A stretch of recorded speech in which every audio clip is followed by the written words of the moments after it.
Hi అండి. శ్రోతలకు నమస్కారం. Welcome back to SS Telugu audio నవలలు. ఈరోజు మీరు వినబోయే నవల 'నేను అతను' శ్రీమతి ఆశా ప్రభాత్ గారు రచించారు. ఇక నవలలోకి వెళ్ళిపోదాం. మమ్మీ, మమ్మీ, మనకి ఎదురువైపుగా ఉన్న ఫ్లాట్‌లోకి ఎవరో అద్దెకు దిగారు. వాళ్ళకి పిల్లలు కూడా ఉండొచ్చు. ఎంచక్కా వాళ్ళతో ఆడుకుంటాం. నా ఇద్దరు కూతుళ్ళు ఒకేసారి ఉత్సాహంగా చెప్పారు. అయితే మర్నాడు పొద్దుటి వరకు ఏ పిల్లలు ఆ ఫ్లాట్‌లోంచి బయటికి రాకపోవడంతో ఇద్దరూ నిరుత్సాహానికి గురయ్యారు. స్కూలుకి వెళుతూ వెళుతూ నాకు ఆర్డర్ వేసి వెళ్లారు. ఆ కొత్తగా వచ్చిన వాళ్ళ పిల్లల గురించి తెలుసుకో మమ్మీ. ఎంతమంది పిల్లలు? ఎక్కడుంటారు? సుమిత ఆంటీలాగా వాళ్ళ పిల్లల్ని కూడా హాస్టల్‌లోనే ఉంచారేమో అడుగు. రీతు, మోనుల మాటలు ముద్దుగా అనిపించాయి. ఏ వయసు వాళ్ళు ఆ వయసు వారి స్నేహం కోసం పరితపించడం సహజం. లోగడ అద్దెకున్న వాళ్ళ పిల్లలు తానియా, దినేష్ ఉన్నన్ని రోజులు వారితో బాగా కలిసి ఆడుకునేవారు. ఉత్సాహంగా, ఉల్లాసంగా ఉండేవారు. అందరూ కలిసే హోంవర్క్ చేసుకుంటూ చదువుకునేవారు. నా భర్త సత్యేన్ సేల్స్ రిప్రజెంటేటివ్ అవడంతో ఆయన ఎక్కువ రోజులు పర్యటనలోనే ఉంటారు. ఆయన ఇంటి దగ్గరున్నారంటే స్నేహితులతో బాతాకాని కొట్టడం, పిల్లలతో కాలక్షేపం చేయడంతో ఇల్లు సందడిగా ఉంటుంది. సత్యన్ క్యాంపుకు వెళ్ళిపోగానే ఇల్లు నిశ్శబ్దమైపోతుంది. పిల్లలు బడికి వెళ్ళిపోతారు. ఒంటరి ఇల్లు, ఒంటరితనం వేధిస్తుంది. అసలే అది అపార్ట్మెంట్. ఎవరి గురించి ఎవరూ పట్టించుకోరు. ఏదైనా పనుండి పిలిస్తేనే గాని పలకరు. అన్ని తలుపులు మూసే ఉంటాయి. కాలక్షేపానికి నేను స్వెటర్లల్లడం అలవాటు చేసుకున్నా. చలికాలంలో కొంతవరకు ఆ పనితో సమయం సులువుగానే గడిచిపోతుంది. వేసవిలో ఆ పని లేనప్పుడు ఏదైనా నవలో, పత్రికో చదువుతూ పొద్దు గడుపుతాను. అడపాదడపా మనసు ప్రేరేపించినప్పుడు కవితలో, వ్యాసాలో రాస్తుంటాను. ఎప్పుడన్నా తీరిక వేళల్లో మా పొరుగింటి సుమితొస్తే ఆ కవితల్ని ఆమెకు చదివి వినిపిస్తాను.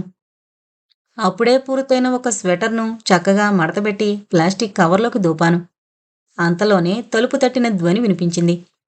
తలుపు తెరిచే ఉండడంతో తలెత్తి చూడగానే గుమ్మంలో నిల్చున్న వ్యక్తి కనిపించాడు. 6 అడుగుల ఎత్తు, మంచి తెలుపుతో, గుండ్రటి ముఖంలో సూదిలా మొనదేలిన ముక్కు, చాలా అరుదుగా ఉండే గులాబీ రంగుతో పల్చటి పెదవులు, దట్టమైన కనుబొమ్మలు, తేలికపాటి నీలి కన్నులతో అందంగా ఉన్నాడు. 35 ఏళ్లు దాటిన వ్యక్తిలా ఉన్నా ఆకర్షణీయంగానే ఉన్నాడు. అతను తొడుక్కొనున్న స్వెటర్‌ను అంతగా అనుభవం లేని వ్యక్తి అల్లినట్టుంది. అది అతనికి సరిగ్గా నప్పలేదు. గొంతుకు బీసుకుపోయినట్టుగా ఏవేవో మిగిలిపోయిన ఉన్ని దారాలతో అల్లిన అతుకుల బొంతలా ఉంది. అందులో అతన్ని చూడగానే నాకు అయ్యో పాపం అనిపించింది. నేను వెంటనే తేరుకునడిగాను. చెప్పండి, ఏం కావాలి? ఇక్కడ చేతితో స్వెటర్ అల్లుతారా? మెయిన్ గేట్ దగ్గర రాసుంది. అవును, రండి లోపలికి. నా పేరు శామ్యూల్. ఇక్కడికి కొత్తగా వచ్చాను. ఒక స్వెటర్ అల్లించుకోవాలి. అల్లుతాను. ఇదిగోండి ఉన్ని. అతను కొద్దిగా లోపలికొచ్చి ఉన్ని ప్యాకెట్లు టేబుల్ పైన పెట్టి వెంటనే బయటికి వెళ్ళిపోయాడు. నేనేమీ వివరాలు అడిగి తెలుసుకోకముందే అతను హడావిడిగా వెళ్ళిపోవడంతో నేను బిత్రపోయాను. కనీసం స్వెటర్ ఎవరికోసం అల్లాలి? సైజేమిటి? స్వెటర్ హాఫా? ఫుల్లా? ఇంత తొందరపాటు మనిషిలా ఉన్నాడేమిటి? పైగా ఎక్కడుంటాడో కూడా చెప్పలేదు. నా ఆలోచన తరంగాలు మిసెస్ భాస్కర్ ఆకస్మిక రాకతో ఆగిపోయాయి. ముక్తాగారు, స్వెటర్ పూర్తయిందా? వచ్చినంత వేగంగానే అడిగేసిందామె. ఓ, ఎప్పుడో పూర్తయింది. చెప్పిన టైంకి ఇవ్వడం నా స్పెషాలిటీ నవ్వుతూ అన్నాను. ఆమె స్వెటర్ను ప్యాక్ చేస్తూ ఏదో యథాలాపంగా అడిగాను. ఎలా ఉన్నారు? ఇంట్లో అంతా కులాసయ్యేగా? ఆ మాత్రానికి ఆమె ఫట్మని పగిలిన బుగ్గలా విరుచుకుపడింది. ఏం కుశలమో ఈ ఎన్నికల ప్రచారాలతో చెవులు దద్దరిల్లిపోతున్నాయి. మీకు ఈ అపార్ట్మెంట్లోని ఏ గోలలు వినపడవు. మా వీధుల్లో ఆ ఊరేగింపులు రణగొణ దోనులతో చెవులు చిల్లులు పడిపోతున్నాయి. అడ్డమైన వాళ్ళంతా వచ్చి వీళ్లకు ఓటెయ్యాలి, వాళ్లకు ఓటెయ్యాలని ఒకటే నస. ఎవరి మీద అక్కసో నా మీద ఒలకబోస్తూ లొడలొడ వాగేస్తూ ఉంది. ఆమె గోల వినబడినట్టే సైజు కోసం ఇచ్చిన పాత స్వెటర్ వెతికి గబగబా ప్యాక్ చేసి ఆమె చేతికిచ్చాను. మిసెస్ భాస్కర్ వెళ్ళిపోగానే పెద్ద తుఫాను వచ్చి పోయినట్టయింది. ఇవాళ పనిలో మనసు నిమగ్నమయ్యేలా లేదు. మిసెస్ భాస్కర్ వాగుడికి తల బొరువెక్కిపోయింది. శామ్యూల్ ఇచ్చిపోయిన ఉన్ని బండిల్ను డ్రాయింగ్ రూంలోని సెంటర్ టేబుల్ పైన పెట్టాను. అప్పటికి మా పని మనిషి సమీరన్ ఇంకా ఇంట్లోనే ఉండడంతో టీ ఖాయమని చెప్పి బయట వరండాలోకొచ్చాను. వరుసగా ఉన్న ఎదురు ఫ్లాట్ వరండాలో ఒక వ్యక్తి కుర్చీలో కూర్చుని పుస్తకం చదువుతూ కంటబడ్డాడు. అతని రూపురేఖలు అచ్చం శామ్యూల్కు మళ్ళనే ఉన్నాయి. అయితే కొత్తగా అద్దెకు దిగింది శామ్యూలేనా? ఇంత చేరువలో ఉండి కూడా అంత కొంపలంటుకుపోతున్నట్టు తిరిగి వెళ్ళిపోయాడేమిటి? ఇరుగు పొరుగుతో పరిచయం చేసుకోవాలని కూడా అనిపించదా తనకి? నాకు మాత్రం అతను ఎక్కడి నుంచొచ్చాడో, అతని కుటుంబ వివరాలు తెలుసుకోవాలని కుతూహలం కలిగింది. ముఖ్యంగా వారి పిల్లల గురించి అడగాలనుంది. మళ్ళీ నాకే సంకోచం కలిగింది. అనవసరంగా అతని గురించి ఎక్కువగా ఆలోచిస్తున్నాననిపించింది. అంతలోనే సుమిరన్ టీ కప్పు తీసుకొచ్చి టేబుల్ మీద పెట్టి కూరగాయలు ఏమేం తేవాలడిగి బజారుకు వెళ్ళింది. టీ తాగుతూ మధ్యలో అతనిచ్చి వెళ్లిన ఉన్ని ప్యాకెట్ని తెరిచాను. తేలికపాటి గోధుమ రంగు ఉన్ని బండిల్ గోతాళ్లా ఉంది. లేబుల్ చదివాను. నాకు కొద్దిగా నవ్వొచ్చింది. బహుశా తనకి మంచి కంపెనీల క్రేజ్ ఉన్నట్టుంది. రంగు ఏదైనా నాణ్యత బావుండాలి. అది రేమాండ్ ఉన్ని. తరచూ రకరకాల రంగుల ఉన్ని చూస్తుంటాను. కొందరు నాసిరకాల రంగులు తెచ్చినా అల్లక తప్పదు. మొన్నీ మధ్యే రంగుల విషయంలో నేను మా వారితో చర్చించాను. అయిష్టతను వ్యక్తం చేస్తూ, జనం ఇష్టాయిష్టాలు ఎలాగుంటాయో చూడండి. చిక్కటి ఆకుపచ్చ, కళ్లకు కొట్టొచ్చినట్టు కనిపించే నారింజ రంగు, ఎర్రగా మెరిసిపోయే ఎరుపు ఎక్కువ మంది ఇష్టపడుతున్నారు. నా మాటలు విని సత్యన్ నవ్వేస్తూ అన్నారు. దట్టమైన రంగులు తొందరగా వెలిసిపోవని ఎక్కువగా చిక్కటి రంగులు ఎంచుకుంటారు. అయినా అందరి ఇష్టాలు, ఆలోచనలు ఒకేలా ఉండవు. ప్రతి మనిషికి తన ఇష్టం, తన ఆలోచన ఉంటుంది. విభిన్న రంగులతోనే ప్రకృతి అందం ఇముడుంటుంది. జీవితం కూడా ఒకే మూసలో సాగదు. బాల్యం, యవ్వనం, వృద్ధాప్యం ఈ దశలు కూడా ఒక విధంగా రంగులు వంటివే. ఎప్పటికైనా వెలిసిపోయేవే. మా వారి వేదాంతంతో నా నోరు మూతపడిపోయింది. ఆయన మాటలు కూడా నిజమే. అందరికీ ఒకే రంగు నచ్చితే జీవితంలోని ఆనందాన్ని చెవిచూడలేరు. ప్రకృతి శోభాయమానంగా తోచదు. అంతటితో చర్చ ఆగిపోయింది. ప్రతి బుధవారం పిల్లలు చాలా ఉత్సాహంగా చిత్రహార కోసం ఎదురుచూస్తుంటారు. ఇవాళ కూడా బుధవారం. రాత్రి 8 కావస్తోంది. టీవీలో చిత్రహార సమయం అవుతోంది. పిల్లలు బలవంతంగా నన్ను కూడా టీవీ ముందు కూర్చోబెట్టారు. నాకు చిత్రహార చూడాలని లేదు. అనామకుడు అనే నవల చదువుతున్నాను. చాలా ఆసక్తిగా ఉంది. రెండో ప్రపంచ యుద్ధంలో తలెత్తిన ఆందోళన, వ్యాకులత, నిరాశ, అశ్రద్ధలతో గడిచిపోతున్న యూరోపియన్ల మానసిక దౌర్బల్యం స్పష్టంగా ప్రతిబింబిస్తోంది. అందులో వ్యక్తమైన మానవీయ ఆకాంక్షలు, ఆలోచనలు ఆత్మను సైతం వణికించేస్తున్నాయి. ఆ నవలను పక్కన పెట్టి రాబుద్ది కావడం లేదు. కానీ పిల్లలు పట్టుబట్టారు. చిత్రహారం మొదలైంది. పాత సినిమా పాటలు, శ్రోతలు కోరుకున్నవి, పసందైన పాటలే వస్తున్నాయి. ఒకసారి విందాంలే అనుకుని వచ్చి టీవీ ముందు కూర్చున్నాను. అప్పుడే కాలింగ్ బెల్ మోగింది. ఈ వేళప్పుడెవరు? ఇంత చలిలో బహుశా సత్యేనా? లేచి వెళ్ళి తలుపు తెరిచాను. గుమ్మంలో శామ్యూల్ నిల్చునున్నాడు. అతన్ని చూసి విస్తుపోయాను. క్షమించండి, డిస్టర్బ్ చేసినట్టున్నాను. కాసేపు వార్తలు విని వెళతాను అంటూ నా అంగీకారం కోసం ఎదురు చూడకుండానే ఇంట్లోకి దూరేశాడు. అతను దూసుకురావడం చూసి నేను బెత్తరపోయాను. వెంటనే ఏమనాలో నాకు తోచలేదు. స్వెటర్ అల్లమని చెప్పడానికి వచ్చినప్పుడు నిమిషం కూడా నిలబడని బిడియం ఇప్పుడు అతనిలో మచ్చుకైనా కనపడ్డం లేదు. అతను హాల్లో నిలబడి నిశ్చింతగా చుట్టూ కలి చూశాడు. నేను మౌనంగా ఉండిపోయాను. ఏమండి, కూర్చోవచ్చా అని అడగ్గానే నేను తేరుకున్నా. కూర్చోండి, దాందేముంది. Sofa case చూపాను. అతను కూర్చున్నాడు. చిత్రహార్లో చివరి పాట వస్తోంది. దాని తర్వాత వార్తలు మొదలవుతాయి. నేను లోపలికి వెళ్ళిపోయాను. వార్తలు మొదలు కాకమునిపే ఒక ప్లేట్లో ఉప్పు బిస్కెట్లు, పళ్ల ముక్కలు, టీ, నీళ్లు తీసుకొచ్చాను. ట్రే టీపై పైన పెట్టి నీళ్ల బాటిల్ అతనికిచ్చాను. అతను తలెత్తి నా వంక చూశాడు. అతని చూపుల్లో ఇంత త్వరగా ఆతిథ్య సత్కారం అందడం పట్ల ఆశ్చర్యపూరిత కృతజ్ఞతాభావం స్ఫురించింది. నేను బిస్కెట్లు వగేరా ఏమైనా తీసుకోమని చెప్పాను. అతను ఒక యాపిల్ ముక్క తీసుకుని మెల్లమెల్లగా కొరకసాగాడు. అతని చేతివేళ్లు చాలా పల్చగా, నాజుగ్గా ఉన్నాయి. ఏదో శిల్పాన్ని చెక్కే శిల్పి వేళ్లల్లా సున్నితంగా ఉన్నాయి. అతన్ని చూస్తుంటే ఏదైనా కళాకారుడేమనిపించింది. వార్తలు ముగిశాయి. ఇంకా అతను కూర్చునే ఉన్నాడు.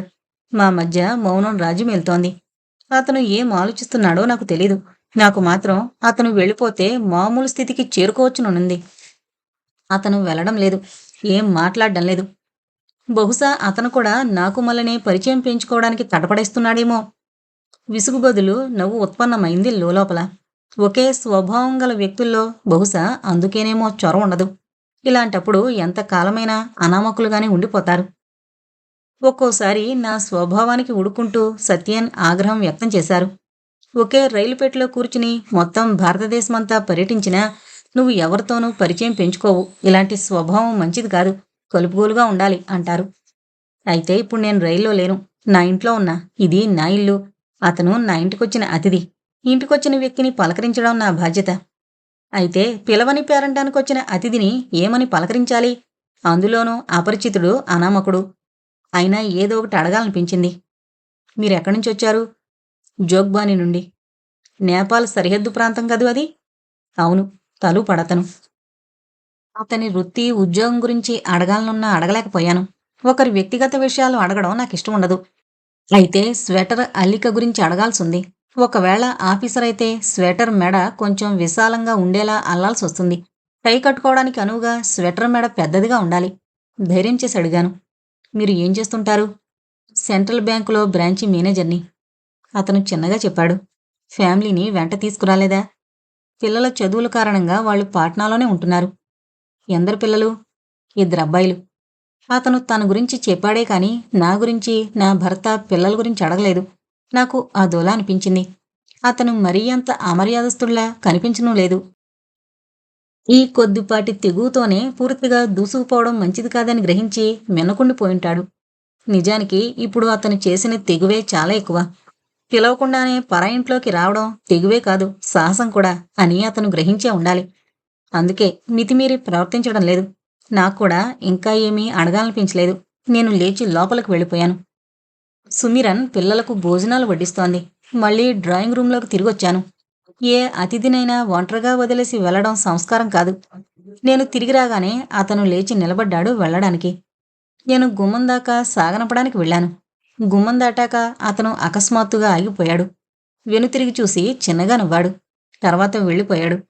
నేను అవ్వాక్కై ఆలోచనలో పడ్డాను. ఇంతకీ ఆ చిరునవ్వెందుకు? ఇక్కడికొచ్చి కూర్చుని ఈ పలహారం పుచ్చుకున్నందుకు కృతజ్ఞతగా అయితే నోటితోనే చెప్పచ్చుగా. ఈ నగర సంస్కృతిలో కొద్దిపాటి ఆధునీకరణైన విధేయతను వ్యక్తం చేయడం సభ్యత అయినా ఇప్పుడతను నవ్వుతో వ్యక్తం చేసిన కృతజ్ఞతాభావం ఎలాంటిది? అర్థం కావడం లేదు. అతను నవ్విన ఆ చిన్న నవ్వు పదే పదే నా మస్తిష్కాన్ని తొలిచేస్తోంది. నాకైతే అతను మితభాషలాగే అనిపిస్తున్నాడు.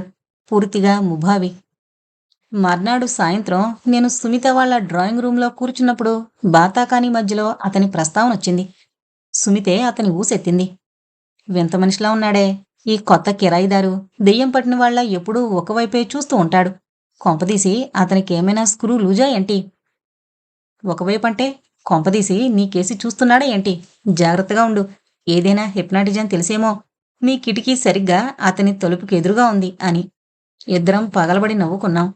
అతని ముభావానికి అదేం దురలవాటో నాకర్థం కాలేదు. నేను మా ఇంట్లోకి తిరిగి వెళ్ళిపోయి తలుపు గడియ పెట్టేస్తూ నా మదిలో మెదిలే తలపులను కూడా కట్టేసేయాలనుకున్నాను. కిచెన్ కిటికీ తెరిచాను. ఆకాశం నిర్మలంగా ఉంది. మేఘాలు మెల్లమెల్లగా కదిలిపోతున్నాయి. ఎదురుగా ఉన్న యూకలిప్టస్ చెట్ల మీద గూట్లోంచి 2 పిచ్చుకలు మేఘాలకేసి నిరాశగా చూస్తున్నాయి. అదే సమయంలో డ్రాయింగ్ హాల్ కిటికీ దగ్గర్నుంచి అతను వెళ్ళాడు. నా వంక చూసి చిన్నగా నవ్వాడు. అది పలకరింపో పరిహాసమో నాకర్థం కాలేదు. నేను అదే మీమాంసలో ఉండగా సత్యన్ అటాచీలో బట్టలు సర్దుకుంటూ చెప్పారు. సాయంత్రం బండికి నేను కోల్కతా వెళుతున్నాను. మీరెన్ని రోజులు తిరిగొస్తారు? అడిగాను. ఆయన వెళతాననేసరికి నా మనసు చివుక్కుమంది. 4-5 రోజులు పట్టొచ్చు రావడానికి. నువ్వివాళ రీతును డాక్టర్ దగ్గరకు తీసుకువెళ్ళు. దానికి దగ్గు తగ్గడమే లేదు. అలాగే సుమిరంతో నిమ్మకాయలు, అల్లం, పచ్చిమిరపకాయలు వగైరా తెప్పించు. అవన్నీ జరుగుతాయి గాని మీరు 4-5 రోజుల్లో ఖచ్చితంగా తిరిగొచ్చేస్తారుగా? అరే, ఇప్పుడు నువ్వు ఖాళీగా ఏమీ ఉండడం లేదుగా. చేతినిండా అల్లికల పని ఉండనే ఉంది. ఇంకా నా కోసం ఎదురుచూసే తీరికెక్కడది నీకు? సత్యన్ నవ్వుతూ అంటూ నన్ను దగ్గరకు లాక్కుని నుదుటిపై ముద్దు పెట్టుకున్నారు. ఆయన ఆత్మీయ స్పర్శకి మనసింకా చిన్నబోయింది. సత్యన్ క్యాంపుకు వెళ్ళిపోయారు. ఆయన వెళ్ళిపోతూనే తరచూ నేను నిరుత్సాహపడిపోతాను. ఏ పని చెయ్యాలన్నా ఆసక్తుండదు. సుమిరన్ ఎలా ఉండినా ఏం చేసినా పెద్దగా పట్టించుకోను. పిల్లలు స్కూలుకి వెళతారు. డైనింగ్ టేబుల్ పైన ఎన్ని వంటకాలున్నా ఒంటరిగా తినాలంటే మనస్కరించదు. అలాంటి స్థితిలో ఏదైనా పుస్తకం చదివి మనసు కుదుటపరుచుకుంటాను. ఎంతో కొంత తినక తప్పదు. పగలు ఎలాగోలా గడిచిపోతుంది. కాని చలిరాత్రులే భర్త వియోగంతో భారంగా గడుస్తాయి. సుమిరన్ బజార్ నుండి అల్లం, నిమ్మకాయలు, పచ్చిమిరపకాయలు వగైరా తీసుకొచ్చింది. చలికాలంలో నిమ్మరసం పిండిన అల్లం మిరప పచ్చడంటే సత్యన్కు చాలా ఇష్టం. క్యారెట్ హల్వా కూడా. నేను తిరిగొచ్చేసరికి పచ్చడి సిద్ధంగా ఉండాలని చెప్పి వెళ్లారు. పిల్లలు భోంచేసి పడుకున్నారు. టేబుల్ మీద అన్నం కూరలు సిద్ధంగా అమర్చి సుమిరన్ పడుకోవడానికి వెళ్ళింది. ఎటూ ఉబుసుపోక సాలువాని భుజాల చుట్టూరా నిండుగా కప్పుకొని వరండాలోకొచ్చాను. బయటంతా నిశ్శబ్దంగా ఉంది. ఆ నిశ్శబ్దాన్ని ఛేదిస్తూ బయట్నుంచి కుక్క ఏడుపు ధ్వని వినిపిస్తోంది. వరుసగా ఇరువైపులా ఉన్న ఫ్లాట్ల తలుపులన్నీ మూసున్నాయి. అయితే కొత్తగా అద్దెకు దిగిన శామ్యూల్ ఫ్లాట్ కిటికీ అద్దంలోంచి లైటు వెలుగు కనిపిస్తోంది. బహుశా అతనింకా మేలుకునైనా ఉండాలి, లేదా లైటు వెలుగులో పడుకునే అలవాటైనా ఉండాలి. ఏదో సమ్మోహనాసక్తి లాగుతున్నట్లుగా నేను అటుకేసి నడిచాను. ఒకరి కిటికీలోంచొచ్చే వెలుగువైపు చూడ్డం తప్పని తెలిసి కూడా మెల్లమెల్లగా అటువైపుకు అడుగులు వేశాను. ఒక కిటికీ తలుపు కొంత తెరిచే ఉంది. కిటికీ తలుపు సందులోంచి లోపల వైపు చూశాను. అద్దం అవతల వైపు దృశ్యం కొంత స్పష్టంగానే కనిపిస్తోంది. శామ్యూల్ మేలుకునే ఉన్నాడు. గది మధ్యలో ఉన్న మంచంపై ప్రింటెడ్ సిల్క్ దుప్పటి కప్పుకొని దిండు కానుకొని కూర్చుని చదువుకుంటున్నాడు. మంచం దగ్గర నిలబడ్డ నౌకరు నిదానంగా ఒరిగి అతని కాళ్ళు పడుతున్నాడు. కుడిచేతి వేళ్లల్లో సిగరెట్ కాలుతోంది. పక్కనే ఉన్న టేబుల్ మీద నల్లగా మెరుస్తోన్న అందమైన రాతి యాస్ట్రే ఉంది. ఎదురుగా గోడవారగా ఇనుప ర్యాకుల్లో బోల్డన్ని లావుపాటి పుస్తకాలు వరుసగా పేర్చబడున్నాయి. యాస్ట్రేలో సిగరెట్ బూడిదని దులుపుతూ అతను నౌకర్ని ప్రశ్నించాడు. సత్యం సార్ ఎక్కడికైనా బయటికి వెళ్లారా? మా వారి పేరు విని నేను ఉలిక్కిపడ్డాను. అతను మా వారి పట్ల ఎందుకంతగా ఆసక్తి కనబరుస్తున్నాడా అని ఆశ్చర్యపడ్డాను. ఇంకేం అడుగుతాడో వినాలని చెవులు మరింత రెక్కించాను. అవును, ఆయన కోల్కతా వెళ్లారు. వాళ్ల పని మనిషి సాయంత్రం మార్కెట్లో కలిసినప్పుడు చెప్పింది. నౌకరు చెప్పగానే నేను మరింత విస్తుపోయాను. ఇతను నా కుటుంబం గురించి ఆరా తీస్తున్నాడేమిటి? మా గురించి ఎందుకెంత ఇదిగా పట్టించుకుంటున్నాడు? సత్యాన్ గురించి ఎందుకు అడుగుతున్నాడు?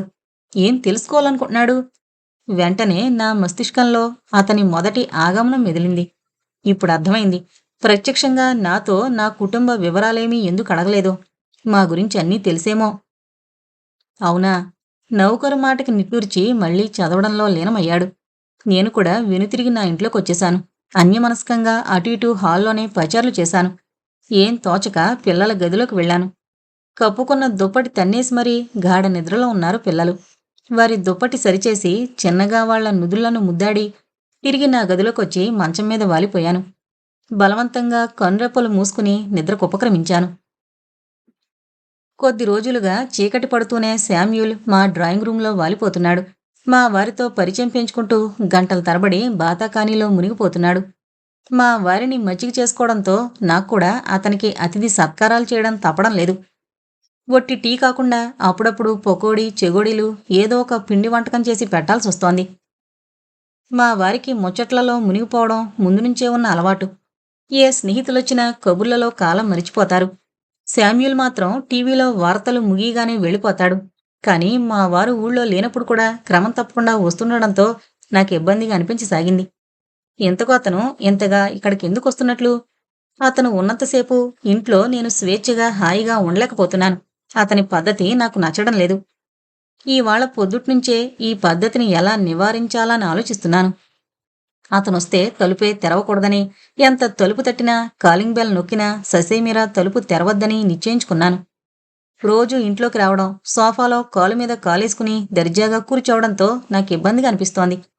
పరాయి వ్యక్తి ఇంట్లో కూర్చుని ఉండగా టీవీ ఆన్లో ఉంచి తలుపు తెరిచిపెట్టి ఇంట్లో ఏ మూలలో ఉండి ఏ పని నిశ్చింతగా చేయలేకపోతున్నా. ఇదంతా అతనికి ఎందుకు అర్థం కాదు? అంత మూర్ఖుడికి మళ్ళీ కూడా లేడు. ఏమైనా సరే తలుపు తెరిచేది లేదు, ఆతిథ్యం ఇచ్చేది లేదు. మనసు గట్టి చేసుకున్నాను. అయితే రాత్రి గడిచిన కొద్దీ నేను వద్దనుకున్న మనిషి నిజంగానే రాకపోయేసరికి మళ్లీ నాలోనే ఆందోళన మొదలైంది. ఎందుకు రాలేదు? ఏమై ఉంటుంది? అతని రాకపోకలు నా మనసుకు అలవాటైపోయినట్లు నాకే ఏదో వెలితిగా అనిపించింది. అనుమానాలు తలెత్తసాగాయి. అతని కొంట్లో బాగలేదు ఏంటి? ఒంటరివాడు. జబ్బు పడితే అతని బాగోగులు ఎవరు చూస్తారు? ఎలా తెలుస్తుంది అతని పరిస్థితి? ఒక విచిత్రమైన ఆందోళనతో అతని గురించి తెలుసుకోవాలన్న ఆసక్తి అంతరంగంలో మెదలసాగింది. తెల్లవారాక ఆరా తీస్తే శామ్యూల్ తన సొంతింటికి వెళ్లాడని తెలిసింది. తిరిగొచ్చాక అతని స్వెటర్ పూర్తయిందని చెప్పిచ్చాను. స్వెటర్ను చూసి సంతోషిస్తూ దాన్ని అటు ఇటు తిప్పి చూసన్నాడు. ఇంకా కొద్ది రోజుల తర్వాత మీరు స్వెటర్ ఇచ్చుంటే మళ్లీ చలికాలమే ఉపయోగపడేది. చేత్తో అల్లడంతో టైం పడుతుంది. తొడుక్కుని చూడండి, సరిగ్గా సరిపోతుందో లేదో చూద్దాం. అతను స్వెటర్ తొడుక్కుంటుండగా నేను టీ తీసుకురావడానికి కిచెన్లోకి వెళ్లాను. 10 రోజుల తర్వాత అతన్ని చూడడంతో ఏదో తెలియని ఆనందానుభూతి కలుగుతోంది నాకు. ఏదో పోగొట్టుకున్న వస్తువు తిరిగి దొరికినట్లుగా అనిపిస్తోంది. ఎందుకో అసలు ఇంట్లోకే రానివ్వద్దు అనుకున్న మనిషి 10 రోజులు కనిపించకుండా పోయేసరికి ఆ ఎడం అతని పట్ల ఏదో తెలియని ఆకర్షణని కలిగించింది. అతన్ని చూస్తుంటే నా మనసు ఉప్పొంగిపోతుంటే ముఖంలో కనిపించే ఆ ఆనందాన్ని అతను చూడకుండా ఉండాలనే వంటగదిలోకొచ్చేశాను. కొంత సమయం గడిస్తే నన్ను నేనే తమాయించుకోగలుగుతాను. స్వెటర్‌లో అతను చాలా స్మార్ట్‌గా కనిపించాడు. ఆ డిజైన్ బాగా నప్పింది అతనికి. ఉన్ని రంగు ఏదైనా గాఢమైందయ్యుంటే ఇంకా బాగా కొట్టొచ్చినట్టు కనపడేది. మీ చేతివేళ్ల స్పర్శ ఈ నిర్జీవ ఉనికి ప్రాణం పోసింది. నిజంగా మీలో చాలా నేర్పు, ఓర్పు ఉన్నాయి. టీ తాగుతూ అతను మెచ్చుకున్నాడు. ఇదేమంత గొప్ప డిజైన్ కాదులెండి. అతని ప్రశంసకి అడ్డుకట్ట వేస్తూ వారించాను. ఎవరైనా అతిగా ప్రశంసించినా, సానుభూతి కురిపించినా నాకు భారంగా అనిపిస్తోంది. అయినా అతను ప్రశంసించడం ఆపలేదు. అయ్యో! ఇది గొప్ప డిజైన్ కాదంటారేంటి? మీ పనితనం మీకు గొప్పగా అనిపించకపోవచ్చు. గొంతు దగ్గర కూడా కుదిరింది. చక్కటి వి షేప్‌లో భుజాలు కూడా ఫ్రీగా అమరాయి. అతను నిదానంగా స్వెటర్ మీద నిమరడం చూస్తే అది స్వెటర్ కాదు, కుందేలు. సుతిమెత్తని కుందేలేమో అనిపించేలా నిమురుతున్నాడు. ఏ స్వెటర్ అయినా ఇలాగే తయారవుతుంది. కాదు, ఇది చాలా బాగా తయారైంది. అతను ఏదో తెలియని తన్మయత్వానికి గురవుతున్నట్టు పొంగిపోతుంటే అతని చంచలత్వానికి నేను విస్మయం చెందాను. అతను ఇలాగే మధురంగా మాట్లాడుతుంటాడు. మా వారితో సంభాషించేటప్పుడు కూడా అతను బాగా రాటుదేలిన వక్తలా మృదు మధురంగా మాట్లాడడం విన్నాను. సంభాషణ దేశ సమకాలీన పరిస్థితుల మీద, రాజకీయాల ఎత్తుగడల మీద, పురాణ ఇతిహాసాల వైవిధ్యాల మీద గంటల తరబడి కొనసాగిస్తూ ఉంటాడు. ఇవాళ కూడా అదే ధోరణిలో చెప్పుకుపోతున్నాడు. నేను మౌనంగా వింటున్నాను. మీరు ఒక పరిపూర్ణమైన స్త్రీ. టీ కప్పు టేబులుపై పెడుతూ అనగానే నేను ఉలిక్కిపడి అతనికేసి తీక్షణంగా చూశాను. ఈసారతను విస్ఫారిత నేత్రాలతో నా వంక చూస్తున్నాడు. నేను ఆశ్చర్యపోతూ అతని మాటల్లోని ఆంతర్యం పట్ల ఆలోచించసాగాను. ఏంటి, ఇతను నన్ను ప్రభావితం చేయడానికి ప్రయత్నిస్తున్నాడా? లేక సాటి మనిషిగా ప్రశంసిస్తున్నాడా? ఏమైతేనేం అతని ఆంతర్యాన్ని ఆరా తీయడానికి గాని, అతన్ని వారించడానికి గాని నేను ప్రయత్నించలేదు. అతని కంటి చూపు, నవ్వు ఆయుధంలా నా మనసులోకి దిగిపోయాయి. కాలం ఎప్పుడూ దొంగలా పరుగులు తీస్తూనే ఉంది. ఎప్పుడు పొద్దువాలుతుందా అని నా మనసు ఉవ్విళ్ళూరుతుంటుంది. ఎందుకంటే చీకటి పడుతూనే అతను నా ముందు వాలిపోతాడు. మేం కలిసి టీ, పలహారాలు తీసుకుంటాం. వాటితో పాటు పిచ్చాపాటి కబుర్లు, వాదోపవాదాలు, తీయటి మాటలు కొనసాగుతాయి. నిన్ననే పొరుగింటి సుమిత హెచ్చరించింది. ఏంటి, రాను రాను పూర్తిగా శామ్యూల్ హిప్నటిజంలో పడ్డట్టున్నావు. కబుర్లు ఎక్కువైపోయాయి. పిచ్చిదానా, అతను కేవలం వార్తలు వినడానికే వస్తుంటాడు. అంతమాత్రానికే అనుమానిస్తే ఎలా అన్నాను.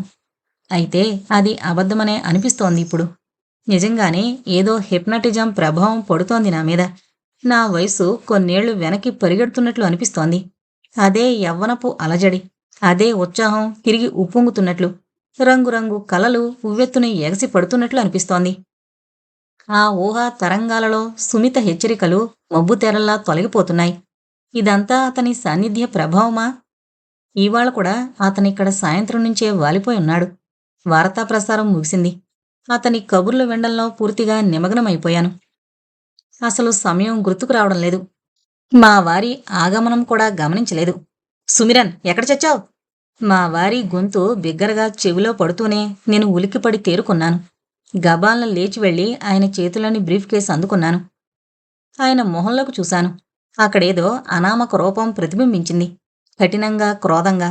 ఇంతకు ముందెప్పుడు గుమ్మంలో అడుగుపెట్టగానే ఆయన పెదవులపై చిరునవ్వు, ముఖంలో దరహాసం వ్యాపించుండేది. ఈవాళ ఆ ముఖంలో మరో ఉగ్రరూపం తాండవిస్తోంది. సత్యేన్ తీక్షణ ధ్వనికి అతను కూడా భయపడి మెల్లగా పక్కనుండి జారుకున్నాడు. ఆ క్షణంలో మా ఇంట వింతైన తేలికపాటి మబ్బుతెర వ్యాపించింది.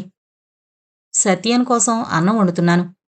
మా వారు క్యాంపు నుండి ఇంటికొచ్చినప్పుడల్లా నేను ఆయనకిష్టమైన వంటకాలు చేస్తుంటాను. సమీరన్ అప్పుడు మిగతా పనులు చేస్తుంటుంది. ఇప్పుడు చాలా రాత్రైపోవడంతో గుత్తివంకాయ కూర ముందుగానే వండుండడంతో జొన్నరొట్లు చేయసాగాను. సుమిరన్ పడుకోవడానికి పిల్లల బెడ్రూంలోకి వెళ్ళిపోయింది. ఆమె నిష్క్రమించగానే కిచెన్ డోర్కి 2 చేతులు ఆనించి గడప బయటే నిలబడి మా వారు తీక్షణ స్వరంతో అడిగారు. ఈ మనిషి రోజూ వస్తాడిక్కడికి? అగ్నికణంలా ఆయన ధ్వని దూసుకొచ్చి నా కర్ణపుటాల్లోకి చొచ్చుకుపోగానే నేను నిలువెల్లా వణికిపోయాను. మొట్టమొదటిసారిగా ఆయన ఉగ్రరూపం చూసి నేను బెత్తరపోయాను. దాదాపు వస్తూనే ఉంటాడు. అయిష్టంగానే అయినా నిజం నా నోటి వెంట జారింది. ఎందుకొస్తాడు అతనిక్కడికి? వార్తలు వినడానికి. మరి ఇప్పటిదాకా ఎందుకు కూర్చున్నాడు? ఏవో కబుర్లు చెబుతూ అలాగే ఉండిపోయాడు. ఇదేమైనా ధర్మసత్రమా కబుర్లకి? సత్యాన్ని గద్దించడిగినా నేను మినకుండిపోయాను. ఏడుపు తన్నుకొస్తోంది. కళ్ళు నీళ్లతో నిండాయి. ఆయన గద్దింపుకో నా మూర్ఖత్వానికో కట్టలు తెంచుకొస్తున్న దుఃఖాన్ని ఎంత అదిమిపట్టినా వెకిళ్ల రూపంలో కన్నీళ్లు తన్నుకొచ్చేశాయి. చూడు ముక్తా, ఇక ముందెప్పుడు నేను ఇంట లేనప్పుడు అతనిక్కడికి రావడానికి వీల్లేదు. ఇది నా ఇల్లు, ఏదో ధర్మసత్రం కాదు, అర్థమైందా? సత్యన్ గద్దిస్తూ హెచ్చరించాడు.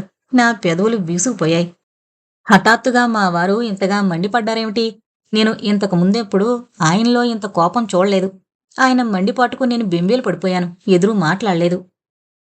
సత్యన్ ఇంటి పట్టున ఉన్నన్ని రోజులు అతను టీవీ చూడ్డానికి రాలేదు. నేను కూడా పనిలో పడి అన్నీ మరిచిపోయాను. రాత్రింబవళ్ళు మా వారి సాన్నిధ్యంలో ప్రశాంతంగా గడిచిపోతున్నాయి. అప్పుడప్పుడు అనిపిస్తోంది, మనిషి సాధారణంగా ఎంతో శాంతియుతంగానే ఉంటాడు. అనాలోచిత ఆకర్షణకు లోనైనప్పుడే అనవసరమైన ఆందోళనకు గురై అయోమయం పాలవుతాం. సంస్కార పరిధిలో చిక్కుకొనున్న మనసు, మస్తిష్కం విరోధిగా మారతాయి. ఇవాళ సత్యాన్ క్యాంపుకు వెళ్లారు. ఆయన ప్రశాంత సాన్నిధ్యపు రోజులు కనుమరుగయ్యాయి. ఆయన వెళ్లగానే ఒంటరితనంతో ఇల్లు, వరండా, తలుపులు, గోళ్లు అంతా నిశ్శబ్దంగా మారాయి. ఉదాసీనత నన్ను కబళించసాగింది. నిర్మానుష్యత ఎగతాళి చేస్తోంది. వీటన్నింటికీ జడుసుకుని నేను తరచూ సుమిత దగ్గరకు పరుగు తీసాగాను. ముఖ్యంగా వార్తల సమయంలో. లోగడ సుమిత చాలాసార్లు దెప్పిపొడిచేది. నువ్వసలు మా ఇంట్లోకి రావేమిటి అంటుండేది. ఇప్పుడు ఆ ఫిర్యాదు రూపుమాపినట్టయింది. సుమిత ఇంట్లో కూర్చున్నప్పుడు అతను మా ఫ్లాట్ ముందుకొచ్చి నిరాశగా తిరిగి వెళుతుంటే నేను గమనిస్తూనే ఉన్నాను. ఇలా అతన్ని తప్పించుకునే ప్రయత్నంలో సఫలీకృతమవసాగాను. అలా దాగుడు మూతలతో మరో 20 రోజులు గడిచాయి. ఈ మధ్యలో మా వారొకసారి ఇంటికి వచ్చి వెళ్లారు. ఆయన సంతృప్తిగా ఉన్నట్టు అనిపించింది. దాంతో మా ప్రశాంత సంసారంలో పరాయి ఛాయ పడకుండా జాగ్రత్త పడుతున్నట్టు అనిపించింది.